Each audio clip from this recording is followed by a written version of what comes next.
Hello guys, welcome back to the channel. Today I wanted to continue my reflection on 2025 series. So I recently kind of did a little video essay analysis slash my review of Ego Death at a Bachelorette Party by Hayley Williams. Probably my favorite album of the year, but definitely top 3 albums of the year, one of the greats of 2025. And I want to continue the good vibes of reflecting on some of our favorite parts of 2025 by talking about my favorite songs that came out this year. Now, there were a ton of songs that came out this year, and I liked a lot of them. My personal preference is pop, so these are going to be pulling from pop songs. It's interesting to compare with 2024 because I feel like we had a lot more mainstream, big pop girl moments versus I do think we had more like smaller artists come into the limelight. Like one I don't have on here, but Olivia Dean's been really exploding over these last couple weeks. You have people like Somber, Role Model, Miley Cyrus, who is a big personality, but I wouldn't say she's one of the main pop girls, right? Conan Gray releasing music, and you do have powerhouses like Sabrina Carpenter and Taylor Swift, obviously. But this list is honestly pulled from a lot of different areas, a lot of different artists, which I'd love to see. I have a total of 23 songs on here that I kind of want to talk to you guys about that really made my 2025. I think these songs I will look back on and definitely remind me of this year. I think they're some of the best to come out this year. So, quickly going over our criteria, not only do they have to be a song that I really like, but I also was trying to pick songs that were somewhat relevant to this year, whether they were kind of a cultural phenomenon or talked about events this year, felt relevant to the climate of things going on this year. So it's kind of an amalgamation of those two, which is why there are definitely songs in here that I might personally enjoy, but also went kind of crazy, and so they might be higher than they would be on my personal list, but I do think they deserve to be on here. Let's start at 23. I had to give a shout out to this new band that came out very recently. So I have Home Sweet Home from The Favours. This is my favorite song on their new album. Again, this band, if you guys aren't aware, it is Ash and Phineas. I was so excited when this band announcement came out. If you guys don't know, I'm a huge Billie Eilish fan. I think Phineas is genius as a producer. I know he's worked on some of the best pop songs we've heard over the last couple of years. And to know that he was coming into working with a band with Ash was just very exciting for me. I really loved their song together a couple of years back, When Forever Falls Apart. I mean, come on. Such an amazing love song. I think it's well written, well produced, and I think their voices sound really great together. So I obviously listened to this album, and this was my favorite song from it. I didn't feel that putting more than one song from The Favours was fair on this list because The Favours songs didn't go absolutely crazy on the charts, and I think they're still finding their groove as a new band. I wanted to definitely represent them, but not over-represent them for this year, which is why this is the only song from The Favours on my personal list. This was my favorite song from their album. I had it on my 2025 playlist for sure, but that is my 23 spot. Now, 22 and 21 are from the same individual whose album I think was highly anticipated and definitely didn't do as well as I thought it would. That being said, there were some standout tracks from this album, which I definitely took through the entire year with me. This is, of course, I am talking about Conan Gray's Wishbone. I love Conan Gray. I think he has some really great songs. I enjoyed his dip into 80s music with his last album, but I love his return to form on this album, coming back with Daniel Nigro. I think Dan Nigro and Conan Gray do some really great work together. I think he does really great work with Conan Gray, and we're kind of returning to that very emotional form that he generally has. Again, I did really love the last album. I feel like it should have done better than it did, and especially with Max Martin producing it. But this was definitely an enjoyable album for me to listen to, and I was sad to see it not chart better. So the 22 spot, I have Vodka Cranberry, which was the most successful single of this album. I loved seeing him perform this at the VMAs. I think it's really great. I love the high note he hits in it. And I loved seeing this one chart, but I did put Actor at 21 a little bit higher because that was my personal favorite song from this album. I love how dramatic it is. Loved the songwriting on this. I felt like I was digging into it a lot the way I might do with a Taylor Swift song, which is definitely showing me that Conan Gray is really evolving as a songwriter, and I look forward to seeing what he comes out with next. I think he's really on the cusp of something great, but, we might just have to wait a little bit longer for it, which is totally cool with me because he is very young, and I think he's very talented. So overall, enjoyed Wishbone a lot. Wish it charted a little bit better. There were definitely songs in it that I didn't particularly like that much, but I definitely came away with a few key great songs, those two being on there, and another one I loved, which is not on this list, is Caramel. I love that intro to it. So good. Number 20 is one of those songs that I was kind of referring to that is something that maybe I didn't particularly have on repeat. I was definitely listening to it, but I loved the cultural phenomenon behind this song. I think it really took over, especially around the summer, and I really think it catapulted this artist from someone that you might have vaguely heard of, especially because of their affiliations with the diva herself, Emma Chamberlain, to someone we see in the mainstream. I am, of course, talking about Role Model, and I'm talking about his single Sally When the Wine Runs Out. I really enjoyed the cultural moment this song had, right? Like, we were seeing all these different Sallys come out and him performing this across many different stages. And I thought it was really fun to see him interacting with different pop people. I mean, he got people as big as Charlie XCX on there. And I loved seeing him perform this song. I loved seeing his career get a little bit bigger. But again, that being said, I definitely would listen to his song at a party. I would listen to it, getting coffee at a Target, but it was on my playlist for a little bit, but I did end up taking off because I was just skipping over it a lot. His music isn't necessarily for me, but that being said, I did appreciate the amount of movement Role Model had this year, and I definitely think it's a vibey song. I just didn't particularly resonate with it in accordance with my music taste, but I can definitely appreciate the moment this had and the people this brought together. So Sally When the Wine Runs Out at number 20. Now we were getting into the teens. Okay. So number 19, I really wanted to represent this album in some way because I did feel like it was good, but it definitely was far from the best I've heard from this artist. That being said, there were some strong takeaways from this album. So I have Cry For Me from The Weeknd. Now, you guys might argue that this is not a pop record. I generally think of The Weeknd as somewhat of a pop artist, though, and so I wanted to make sure I represented this album in some fashion because I do think there were some strong takeaway hits, and I don't think anyone could argue that the biggest one was Cry For Me. I thought this was really enjoyable. I listened to this song and I immediately want to go to the club. The beat is great. The production is really infectious and I enjoyed the song a lot. Again, that being said though, this album didn't feel like anything new to me from The Weeknd. I feel like he was really, resting on his laurels with this one. So he was doing what he's good at, which I appreciate, but it wasn't quite interesting to me. And there were definitely some songs that felt extremely repetitive, especially in terms of production. I am not the biggest dubstep high production fan, so that could definitely be factoring into it.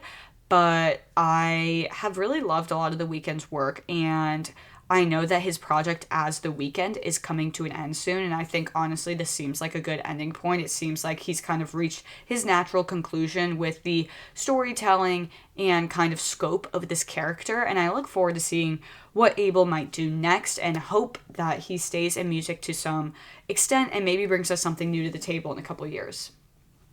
At number 18, part of the deluxe edition of one of my favorite albums of 2024, I have Twilight Zone by Ariana Grande. This was by far the biggest single from the Eternal Sunshine Deluxe album that released earlier this year in March.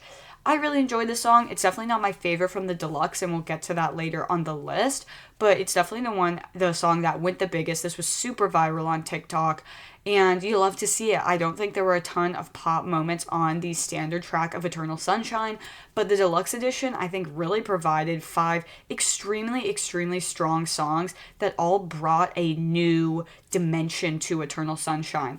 I personally own the vinyl of this, and I made sure I got the deluxe edition because I really think the deluxe edition made Eternal Sunshine a good album to a really great album. I love these 5 tracks. I think they all, like I just said, bring something new to the story and also provide for us some absolutely banger hits. I mean, with the exception of Hampstead, we don't really have any ballads going on here, which I think was kind of refreshing because I loved Eternal Sunshine, but it was very ballad heavy. And so hearing her kind of lean back into some of that R&B vibes and provide some really interesting production in this deluxe track really made me enjoy it. And so Twilight Zone, I think, really encapsulated the vibe of Eternal Sunshine, but also what Ariana brings to the table as a great pop artist. Jealous of anyone seeing her live this year. All right, number 17, I've got Parachute by Hayley Williams. I've already waxed poetic about this album so much in my last video I did about this album, but this is one of the first singles that came in like the post-album rollout, the deluxe edition, if you will. And this is definitely the one that went, I think, the most viral. This one currently holds a Grammy nomination, which is extremely exciting. And I love the message this sends. Again, I feel like this kind of wraps up the story really well. In a similar vein to Love Me Different, it kind of talks about her falling through all these circumstances, and then in the end, we kind of take a more positive turn. Watch Me Fly, I Thought You Were Gonna Catch Me, blah, blah, blah, all this great stuff. I think it is everything a great pop song has, paired with amazing lyricism and, once again, really interesting production from Hayley Williams on this one. And again, I think this is the biggest pop moment she had on the entire album and the most viral song from the album. So kudos to her. A deluxe edition having the amazing songs that she has provided in her deluxe edition is something hard to do. Again, we saw it with Ariana Grande. I definitely think we also saw it with Ego Death. We have some amazing deluxe tracks on this album. I was so excited every time they would come out.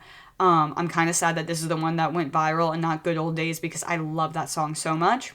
But also Parachute is a really great song, and I cannot deny the impact it has had on like popular culture and people really picking up and resonating with the song. All right, enough Hayley Williams glazing. Let's go on to number 16. I have Miley Cyrus's End of the World. I think, once again, this is the biggest song from her album, and I did want to represent this album in some fashion. I enjoyed the song a lot.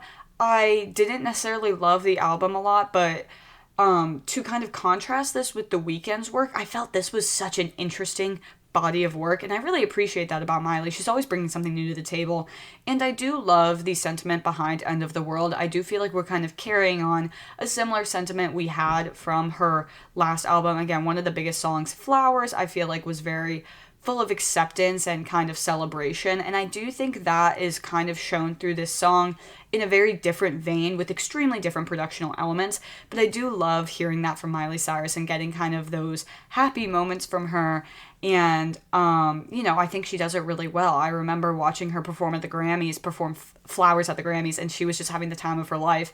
And so hearing kind of similar themes work through this album is something I love to hear from her. And I love seeing artists experiment with other productional sounds and ways to put together an album. And yeah, I honestly would prefer to have a really interesting album that I didn't resonate with at all than a mundane album. So kudos to Miley for bringing something interesting to the table. And now we are going into a couple song run of what I am calling the songs of the summer. So this is kind of my middle of the list that are not only my songs of the summer, but I think objectively these songs of the summer of 2025. There might be more than this, but these are the ones that I not only resonated with, but I thought everyone was kind of listening to. So the first one we got to start with everyone's favorite controversial pop boy in time right now. We're talking about Somber. I've got 12 to 12 in here.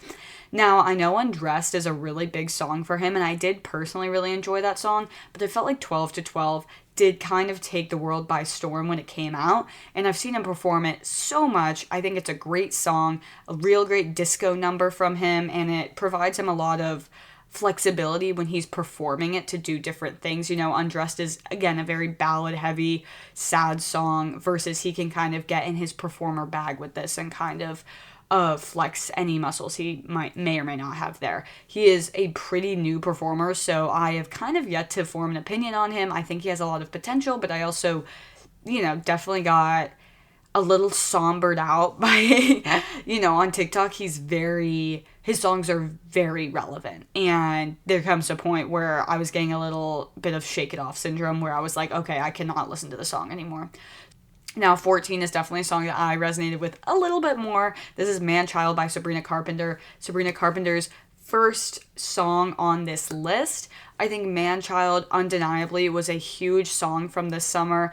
I think Sabrina's really taken the world by storm ever since Espresso came out, and then the short and sweet album coming out, and then the Short and Sweet tour, and then the deluxe, and now with this year, Man's Best Friend, and finishing up the tour. But the Man Child music video was huge. People absolutely love the song. I think it combined in some of the best parts of Short and Sweet and some of the best parts of what was to come on Man's Best Friend.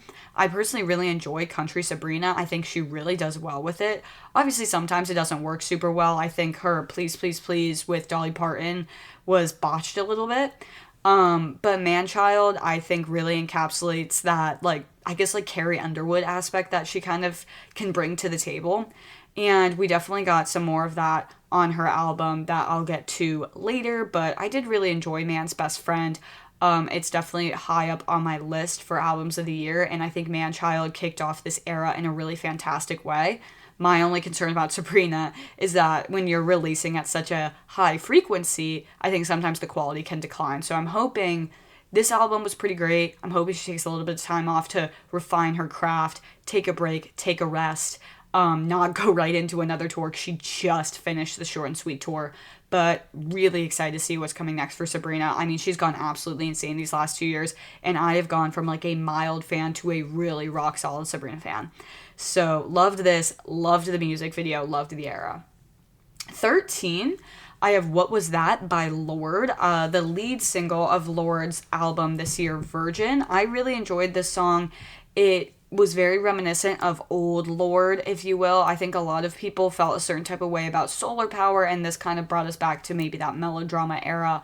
I thought the song was great. It was on a lot of my playlists. That being said, it was more of a vibe song than anything. I definitely wasn't, digging into the song, playing it on repeat a million bajillion times, but I love this song for just listening to it with friends, and I do think it was everywhere. It was all over TikTok. People were absolutely streaming this song, and so kudos to Lorde for having a huge pop breakout moment before her album Virgin dropped, which unfortunately I don't think did as well as people were intending it to do. But that being said, I think Lorde's got a lot of positive media backing her, and her tour looks like so much fun. She's bringing back a lot of the classics in this tour, and really happy to see her doing well, and really enjoyed reading a lot of her interviews this year and kind of learning a little bit more about her as an artist. Number 12, of course the diva had to be on here. We have Chappell Roan with The Subway. This was probably my song of the summer if I had to pick one. I am such a Chappell Roan fan, and I really, really respect how much she's talked about how long it took for her to come out with the Rise and Fall of a Midwest Princess. Why was I thinking Life and Death? The Rise and Fall of a Midwest Princess. And how it's going to take her a really long time to come out with new music. So Color Me Surprised when she was coming out with some singles. Now, obviously, I'd heard her perform these live because she was performing them all over in different festivals and stuff like that. So I was really excited for this song to come out. She always absolutely bodied it anytime she was singing it. I mean, her voice is so explosive and so amazing, and I really wish I could have seen her this year. But The Subway was definitely one of my songs of the summer. I love a good Chappell Roan song. I felt like it was very pop. It was a little bit different because you have that kind of quiet chorus and then that long build-up bridge, if you will, at the end. And yeah, it was everywhere. Everyone on TikTok was obsessed with it. And again, she was performing it all the time. And I honestly wish there was some sort of live version to stream on Spotify or something like that. But this was definitely on my 2025 Wrapped and pretty high on it too. Number 11, Grammy-nominated Tate McRae has taken over the world this year with her amazing, show-stopping, spectacular world tour. And I had to give her Grammy-nominated song a spot on my list. So we have Just Keep Watching from the F1 soundtrack. I think Tate has released so much great music this year, but I was trying to be very disciplined with myself about what songs I picked and what songs I think from her discography this year are truly great. And I only have 2 on this list, and that's because I absolutely loved So Close to What, but I think she has a lot more in her. And so I picked the 2 songs on this list that I think are really, really great and really had a moment. And it was between Just Keep Watching and Tit for Tat for me. But obviously, I went with the one that was Grammy nominated because, oh my gosh, that is so exciting for her. And I do think this song had the opportunity to have more of a moment this year because it was released a little bit earlier and definitely was the most popular song, I think, from the F1 soundtrack. I loved this song. I saw Tate live this year, and it was absolutely phenomenal seeing that song perform live. So I think it absolutely deserved a spot on the list. Number 10, album of the year, Mayhem. Yeah, that's my album of the year. I know I love So Close to What so much, but I have to give her her flowers. Mayhem, absolutely one of my top 3 albums of the year. I don't want to say it was my top one because I don't know which is my favorite. But we have Garden of Eden by Lady Gaga. So I have Garden of Eden at 10 and then Abracadabra at 9. And the reason I did that is because Abracadabra had more of a moment. I feel like they are very similar songs and they're kind of like, they're very Gaga, they're very party, they've got this amazing production. They almost are reminiscent of a Bad Romance, which is my absolute favorite song. One of my favorite songs ever. Bad Romance was still on my Spotify Wrapped, and that song came out how many years ago? So I've Garden of Eden at 10 though because I personally liked it more, so these two are kind of tied for me. I absolutely love Garden of Eden. I love that final chorus. It goes absolutely freaking insane. But we all know Abracadabra had a huge moment. That commercial during the Grammys caught me completely off guard, and that music video is just so iconic. The Mayhem Ball, so iconic. So I had to represent both of these songs, and I had a really hard time picking which would go over which, but I did put Abracadabra at 9 because it's definitely getting represented a little bit more. It is a single versus Garden of Eden, I don't believe is, and Abracadabra is Grammy nominated, so she had to be on here. Number 8, the only representation from Miss Taylor Swift. I have Father Figure from The Life of a Showgirl. Easily my favorite track from like a Life of a Showgirl. I think it's such an interesting song. It had me putting it on repeat and really trying to understand the story. And I think it's adding something new to Taylor Swift's repertoire that we don't really have. I think a lot of the songs from Life of a Showgirl were good, but they were also redundant, kind of like similar versions to songs that we've had from her before. I think Father Figure is a completely new idea from Taylor, and I really love this song. I think it fits perfectly into the theming of the Life of a Showgirl, and I just really loved it. I mean, I was streaming this all the time. Not only was it such an interesting song lyrically, but it was also an absolute banger. So, Father Figure at number 8. Number 7, I have True Believer from Hayley Williams. Now, again, you guys have already heard me talk so much about Hayley Williams. This song was so interesting, and I think it was a really interesting take on being a Christian growing up in the South and learning more as you've gotten older and having a new perspective on what your history has entailed and how to love the South and love your history with holding respect for it. If you guys haven't listened to this song, I would really, really recommend it. There's so many layers to it, and I love, kind of dissecting this song and trying to figure out what she's exactly saying, and she makes comments on so many different things in this song. And one thing I love about Hayley is she is unabashedly making certain comments. I mean, there are things she said in the song that I was like jaw dropped, like, oh my god, I cannot believe she just said that. And she's talked about in interviews like, I'm not going to hold back on this kind of stuff because I do think there needs to be change. And I think it's a really interesting song. I think it's about something I have not heard talked about almost at all and have not really thought about personally, and really, really made me think. So part of me feels like this should be higher. I don't know. Once we get pretty high, the songs are kind of interchangeable. But True Believer by Hayley Williams, definitely a top track of the year. Number 6, I have my favorite Sabrina track of the year. That is going to be Go-Go Juice. Again, we're talking about Sabrina's country bag. This song embodies the absolute best of Sabrina being country. It is so good. I love the ending of it where she's like drunk and it slows down. It is a fully formed song, which I really appreciate in an age of songs being a little bit too short.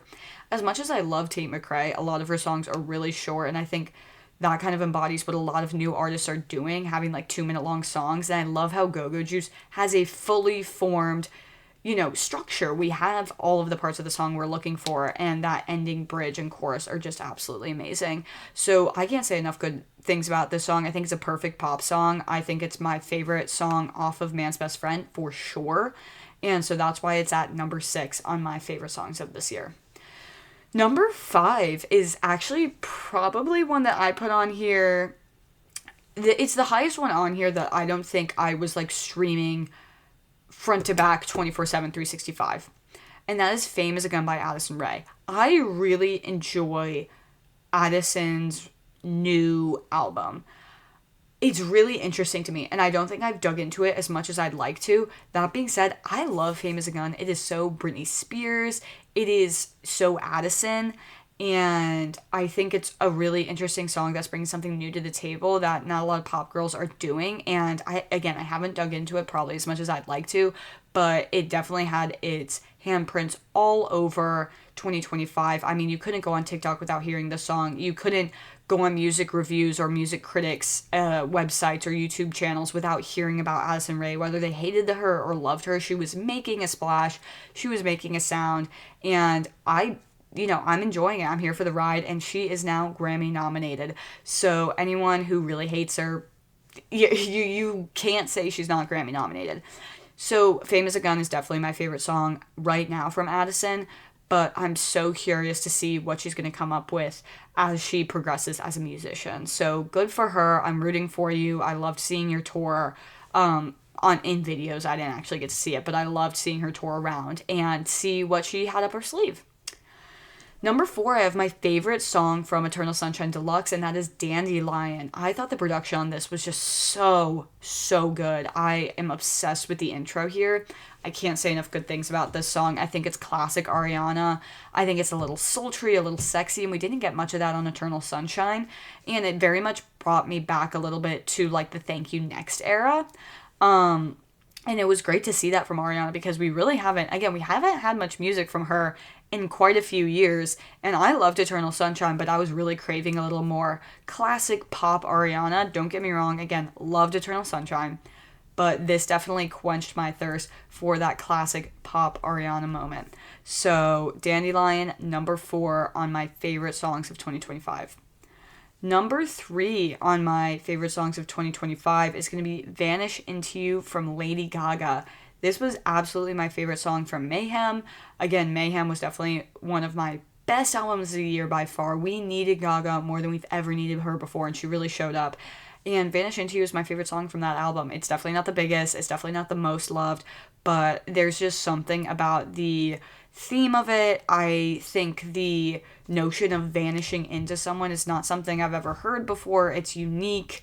I think it offered something really new to the Mayhem album because it is a lot of kind of classic Gaga bad romance-esque songs, and so this gave us a little more of a ballad moment, but it was still absolutely beautiful. I think it fit in perfectly. And again, I think in that first couple track run, when we have songs like Abracadabra, Disease, and Garden of Eden, we needed a little bit more, I guess, like nuance going on in there. Don't get me wrong, absolutely love those songs. They're so good. But I think this paired really well in there and gave us a little breather, and I love the lyricism on it as well. So kudos to Gaga. One of the best albums this year. Absolutely. Number 2, I have Love Me Different by Hayley Williams. You shouldn't be surprised if you've watched my last video, but this was my favorite song off of her album, Ego Death, and I just think it's such a sweet song. The lyricism is amazing. Once again, we've got that really fully formed song with that ending solo, instrumental solo, so gorgeous, and her ad-libbing at the end. I mean, she's got such a powerful and amazing voice. It's a very comforting song. It makes you feel better about whatever situation you're in. It makes you feel less alone. It reminds you that, like, no one else needs to like you or love you or be there for you, but you need to learn how to be there for yourself, and that can be enough. And it's a really amazing message, and I think it's such a necessary song on an album that has a lot of really dark parts. Number 1, if you're surprised, you absolutely shouldn't be. It is Sports Car by Tate McRae. I'm taking no notes. I'm taking no notes on this. Sports Car, best song ever made. Most amazing production ever. Tate McRae, I love you. Your tour was the best thing I've ever done. I just love it. I mean, how many times... I listened to this song like almost 300 times this year. I think my second song from Spotify was at like 115. It's not even close. This song is perfect for literally any scenario you're in. Literally any scenario. There's not a scenario where you cannot play Sports Car by Tate McRae, and don't even get me started on the music video, okay? Because that was the best video ever. I mean, she was serving looks through the entire thing. She's the queen of music videos. I'm sorry. I hate to be the one to say it. Anyway, that is my top songs of 2025 list. Let me know what you guys think. Did I miss any songs? Were there any songs on here that you would put higher, lower? I'm super interested to hear what you guys have to say. But I hope you guys have a great rest of your day. great holidays, and I will see you in the next video.